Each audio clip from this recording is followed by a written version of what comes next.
Hello dear students, अब हमारे पास जो नेक्स्ट टॉपिक होगा वो हमारे पास है वेक्टर प्रोडक्ट और क्रॉस प्रोडक्ट। और ये हमारे पास इस यूनिट का लास्ट टॉपिक है।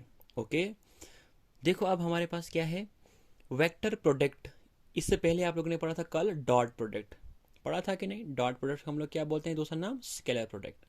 लेकिन वेक्टर प्रोडक्ट का हम लोग क्या बोलते हैं, क्रॉस प्रोडक्ट। देखो वेक्टर प्रोडक्ट हम किन का करते हैं, वेक्टर प्रोडक्ट हम उन वेक्टर्स का करते हैं जिनको मल्टीप्लिकेशन के बाद भी कौन सा आता है, वेक्टर ही आता है। जैसे मैंने क्या किया, मैंने ए वेक्टर को बी वेक्टर के साथ क्या किया, मल्टीप्लाई किया। लेकिन कौन सा मल्टीप्लिकेशन, क्रॉस मल्टीप्लिकेशन। और क्रॉस मल्टीप्लिकेशन पता कब करते हैं, जब रिजल्ट भी आता है कौन सा, वेक्टर। ओके, तो पहली बात क्या याद रखनी है आप लोगों को कि वेक्टर प्रोडक्ट हम उन्हीं वेक्टर्स के बीच में करते हैं, या आप बोलोगे क्रॉस प्रोडक्ट हम तभी करते हैं जब हम दो वेक्टर्स को मल्टीप्लाई करने के बाद अगर रिजल्ट भी कौन सा आता है, वेक्टर क्वांटिटी आ जाएगा, तब हम करते हैं उनके बीच में कौन सा वेक्टर, क्रॉस प्रोडक्ट या वेक्टर प्रोडक्ट।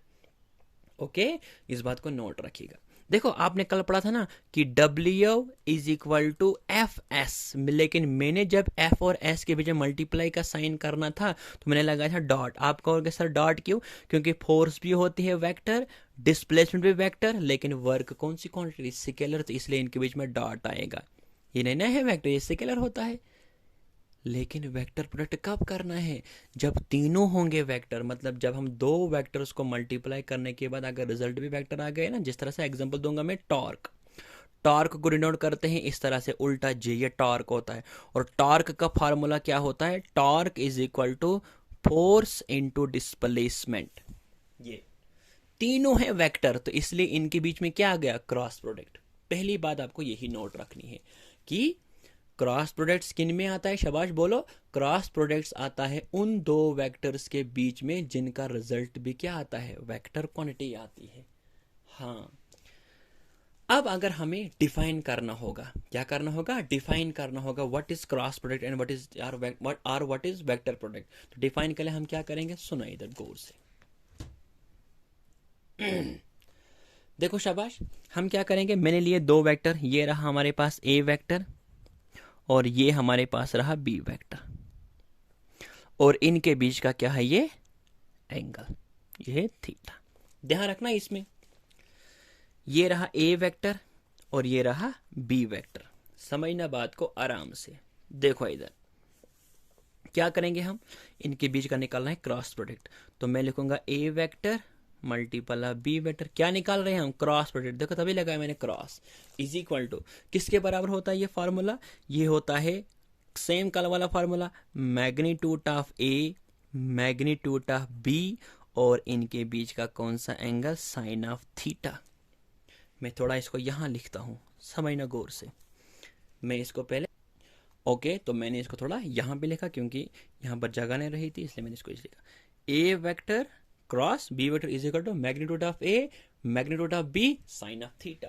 ओके, इस ये जो हमने यहाँ पर लिखा ना, इसको मैं ऐसे भी लिख सकता हूँ, कैसे, मैं इसको ऐसे भी लिख सकता हूँ, ए बी, ये नहीं कहना, इसको मैंने रखा ना इधर मॉड में, तो मैं इसको ए बी भी लिख सकता हूँ, ए बी साइन ऑफ, बोलो, साइन ऑफ थीटा।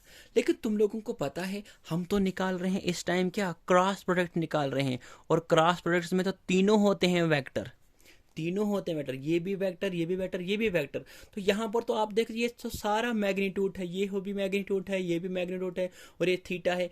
इसलिए हम, आपको पता है वेक्टर में होता है मैग्नीट्यूड भी और डायरेक्शन भी, तो डायरेक्शन कौन देगा यहाँ पर, तो अगर मैं लिखूंगा ना यहाँ पर एन केप, या एज पर यूर नोट्स मैं लिखता हूं सी केप। क्यों लिखा मैंने सी केप, आप बताओ। आप बोलोगे सर आपने सी केप क्यों लगाया यहाँ पर, तो आपको मैं बताऊं, यहाँ पर मैंने इसलिए सी केप लगाया क्योंकि सी केप क्या है, यूनिट वेक्टर है, और यूनिट वेक्टर क्या देता है हमें, डायरेक्शन। तो ये पूरा रहेगा मैग्नीट्यूड और ये क्या रहेगा, डायरेक्शन। तो बन गए ना ये भी वेक्टर सारा, this is magnitude, this is direction. तो ये भी वेक्टर, ये भी वेक्टर, तो ये भी वेक्टर। तो आपसे कोई पूछेगा बताओ सी केप क्या है, तो मैं लिखूंगा यहां पर we are C cap is unit vector. अगर ये यूनिट वेक्टर है तो इसकी तो डायरेक्शन कुछ होगी, तो याद रखना इस चीज को, C cap is unit vector and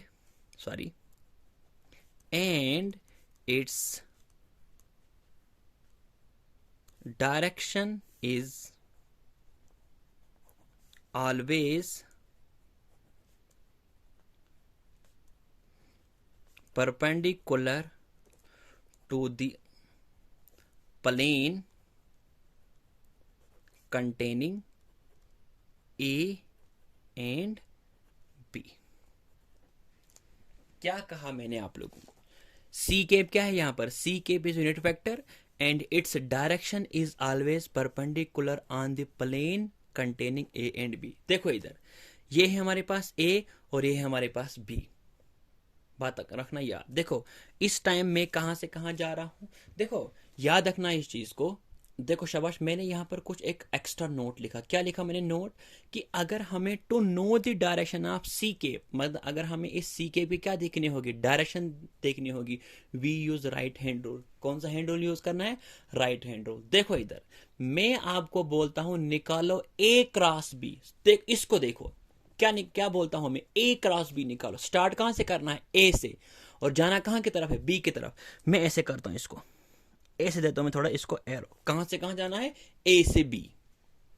तो देखो राइट हैंड रूल, देखो आपको पता है ए से बी जाना है, लेकिन तुम लोगों को पता है हम लोग इस टाइम क्रॉस प्रोडक्ट निकालें, और क्रॉस प्रोडक्ट तभी हम करें जब तीनों क्या होते हैं? वेक्टर होते हैं। देखो ये भी वेक्टर, ये भी वेक्टर, तो ये भी, इसको वेक्टर बनाने के लिए मैंने क्या लगाया यहाँ पर? यूनिट वेक्टर लगाया। और सी के P is what? Unit vector. और इस यूनिट वेक्टर की डायरेक्शन अगर आपको देखनी होगी ना, तो आपको कौन सा हैंड यूज करना है? राइट हैंड रूल आपको यूज करना है। और राइट हैंड रूल कैसे यूज करना है? यहाँ पर देखिएगा, शाबाश, यहाँ पर देखिएगा। देखो इधर कहां से कहां जाना है? ए से बी जाना है, क्योंकि मैं आपको बोल रहा हूं क्या? ए क्रॉस बी निकालो। समझना गौर से, बहुत इंपॉर्टेंट मतलब कंसेप्ट बता रहा हूं इस टाइम। ए क्रॉस बी आपको निकालना है, तो मतलब आपको जाना है ए से, और कहां की तरफ? बी की तरफ। तो आप लोग ए पर रखोगे अपना हाथ ऐसे, अब मैं उस पर नहीं रखूंगा, ऐसे रखूंगा मैं। और जाना कहां? फिंगर्स जाएगी किसकी ओर? बी की ओर। लेकिन थंब कहां की तरफ है आपको? थंब तो है ऊपर की तरफ, मतलब इस राफ पर है वो परपेंडिकुलर है ना, राफ पर ये परपेंडिकुलर है, और राफ यहाँ पर एक प्लेन है इस टाइम। इसलिए मैंने लिखा यहाँ पर क्या? कि C cap is unit vector और इसकी direction and it's direction is always perpendicular. C cap की डायरेक्शन हमेशा परपेंडिकुलर होती है। किस पर? उस प्लेन पर जिसमें ए और बी होते हैं। कुछ समझ में आ गया? यस। तो जब आप यहाँ पर लगाओगे ना राइट हैंड रूल, तो थंब को आपको देखना है कि अगर आप ए से बी जाओगे तो आप थंब ऐसे है, लेकिन अगर बी से ए आना होगा तो मैं थोड़ा ऐसे थंब रखूंगा, मैं इस हाथ को उल्टा करूंगा और बी से ए हमें आना। अगर मैं बोलूंगा बी क्रॉस ए निकालो, बी क्रॉस ए निकालो, दिख रहा है? हाँ, बी क्रॉस ए निकालो, तो इसका मतलब आपको कहां से स्टार्ट करना है? बी से ए की तरफ आना है।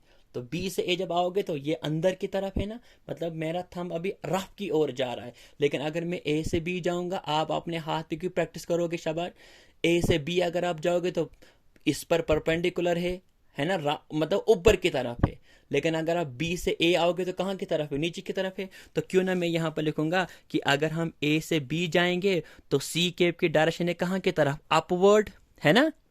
और अगर हम बी से ए आएंगे तो इसकी कहां की डायरेक्शन है? डाउनवर्ड, है ना।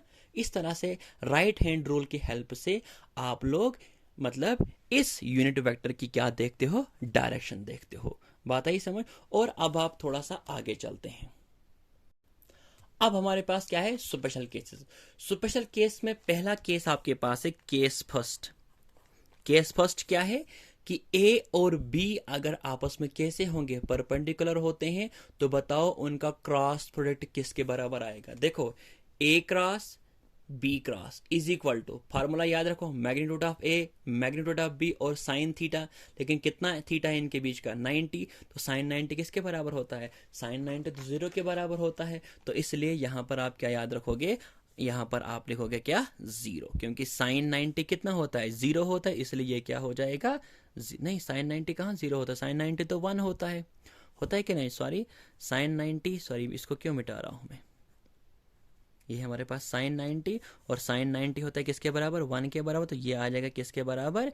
ए मैग्नीट्यूड ऑफ ए और मैग्नीट्यूड ऑफ बी साइन 90 होता है किसके बराबर, 1 के बराबर। तो ये आ जाएगा शाबाश, A cross B cross is equal to A B. Okay, अब अगर मैं आपको बोलूंगा इसकी डायरेक्शन क्या होगी, तो आप बताएंगे सर ए से बी अगर जाना है तो इसकी डायरेक्शन होगी कहाँ की तरफ, अपवर्ड होगी कि नहीं। इस तरह से आपको याद रखना है। इसी तरह से अगर मैं बात करूंगा, बताओ केस सेकंड में अगर आपको बताऊंगा कि if theta is equal to 0 degree, मतलब क्या कि अगर ए बी उसी डायरेक्शन में है, ये भी हमारे पास है ए वेक्टर और ये हमारे पास है बी वेक्टर, दोनों सेम डायरेक्शन में है, या आप बताएंगे दोनों पैरेलल हैं। तो अगर ये सेम डायरेक्शन में है दोनों, तो बताओ कितना एंगल होगा, 0 होगा। तो यहां पर इनका क्या निकलेगा, क्रॉस प्रोडक्ट। तो A cross B is equal to magnitude of A magnitude of B और साइन ऑफ 0। तो साइन 0 किसके बराबर होता है, 0 के बराबर होता है। तो ये बनेगा A cross B cross is equal to 0। तो आपको क्वेश्चन क्या पूछते हैं एग्जाम में, आपको एमसीक्यूज पूछते हैं कि बताओ दो वेक्टर्स अगर आपस में परपेंडिकुलर होते हैं तो बताओ उनका क्रॉस प्रोडक्ट किसके बराबर। आप बताएंगे उनका क्रॉस प्रोडक्ट होता है किसके बराबर, ए बी के बराबर। और आपको पूछते हैं कि अगर दो वेक्टर्स आपस में क्या हैं, पैरेलल हैं, तो बताओ उनका क्रॉस प्रोडक्ट किसके बराबर। आप बताएंगे सर उनका क्रॉस प्रोडक्ट किसके बराबर होगा, 0 के बराबर होता है। ओके, तो अब आप सोच रहे होंगे सर यहाँ पर आपने डायरेक्शन क्यों नहीं बताई, तो यहाँ डायरेक्शन बताने की जरूरत है क्योंकि तो 0 हो जाता है। तो ओके, इसलिए हमने यहाँ पर देखिए डायरेक्शन नहीं बताए। तो यहाँ पर डायरेक्शन मैंने आपको बताई है कहाँ की तरफ डायरेक्शन है, अपवर्ड की तरफ है। तो होप ये चीज़ आप लोगों को समझ में आ चुकी होगी। तो इसलिए ये रहा आज का टॉपिक। तो इन टॉपिक्स को मैं आप लोगों को नोट्स भी प्रोवाइड करता हूँ, तो ये चीज़ आप लोग आराम से समझेगा। अगर कुछ कन्फ्यूजन होगा तो मुझे आप बता सकते हो मैसेज करके। ओके, अल्लाह हाफिज़।